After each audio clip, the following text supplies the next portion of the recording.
எப்படி trend reversal confirmation இந்த வீடியோவில் ஃபுல்லாக சொல்லியிருக்கேன். மிஸ் பண்ணால் பாருங்கள், சப்ஸ்கிரைப் பண்ணுங்கள், ஷேர் பண்ணுங்கள். காலையில் நம்ம ஒரு ஷார்ட் வீடியோ போட்டிருப்போம். அதில் 40 பாயிண்ட் எப்படி கேப்சர் பண்ணணும்னு சொல்லிட்டு போட்டிருப்போம். ஓப்பன் ஆகி வச்சுட்டான், ஃபஸ்ட்டு சிக்னல் ஓப்பன் ஆகி வச்சுட்டான், அதனால் கால் சைடு ட்ரெண்ட் ஆகிடுச்சு. அப்புறம் அவனோட டே ஹை நம்மளுடைய லாஜிக் படி டே ஹையை யார் 5 மினிட்ஸ் கண்டிப்பாக டே ஹை யார் சஸ்டெயின் பண்ணுறோம் அந்த ட்ரெண்டு கண்டினியூ ஆகணும். அவனோட 5 மினிட்ஸ் ஹையை அவன் தாண்டவே இல்லை, அதனால் அவன் ட்ரெண்டு கண்டினியூ ஆகலை.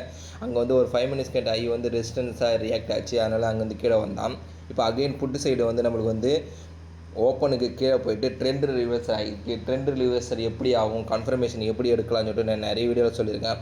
லாஸ்ட்டு லோவிலிருந்து அவனுடைய பிஃபோர் லோவுக்கு உள்ளே வருவான். அதுக்கடுத்தது அவன் 5 மினிட்ஸ் கேண்டிலுக்கு லோ இன்சைடு வரும்போது ட்ரெண்ட் ரிவர்சல் கன்ஃபார்ம் ஆகும்னு சொன்னேன். அதேமாரி அவனுடைய லாஸ்ட் லோ பாருங்கள் 61. அவனுடைய 5 மினிட்ஸ் ஃபஸ்ட்டு 5 மினிட்ஸ் கேண்டிலோடைய லோக்கு இன்சைடு வரும் 67. 67லேருந்து நம்ம பிடிச்சிருந்தாலே 101 வரைக்கும் பிடிச்சிருக்கலாம். அப்படியே நீங்கள் ட்ரைனிங் ஷாப்பில் போட்டு 101 வரைக்கும் வச்சுருந்தா 128 வரைக்கும் பிடிச்சிருக்கலாம். அப்போ 128 வரைக்கும் பிடிச்சிடலாம். இதிலே ஒரு 60 பாயிண்ட் கேப்சர் பண்ணலாம். அப்போ காலைல ஒரு 40, இப்போ ஒரு 60. நம்மளுடைய லாஜிக் மெத்தடில் தினமும் 100 பாயிண்ட் பிடிக்கலாம்.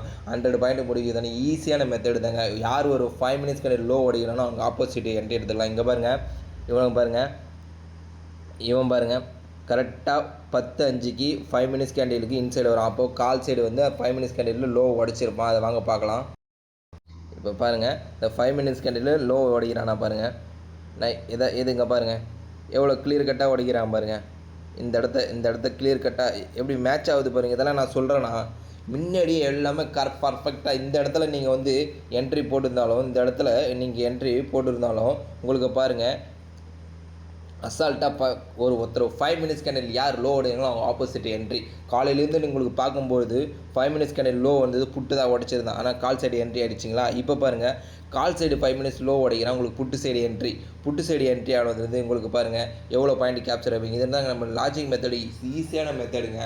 அது புரிஞ்சிக்கிற மெத்தடு தான் உங்களுக்கு. நீங்கள் ஏன் காலைல அப்படி சொன்னீங்க, இப்போ இப்படி சொன்னீங்க. காலையில் எப்போவுமே இந்த வீடியோவை பிஃபோர் 2 டேஸ் முன்னாடி இதே ஸ்ட்ராட்டஜி ஒர்க் ஆச்சுங்க. ஓப்பன் ஆகி உடைக்கும் போது அவனுடைய மூமெண்டம் அதிகமாகணும்னு நான் போன வீடியோலையும் சொல்லியிருப்பேன். பிஃபோர் வீடியோவில் என்னுடைய சேனலில் இருக்குது, செக் பண்ணி பாருங்கள். இன்றைக்கி அதே சார் அவன் ஓப்பனில் ஆகி எப்போ உடைக்காமல் இருக்கிற வரையும் கால் சைடு தான் மார்க்கெட் இருந்திருக்கும்.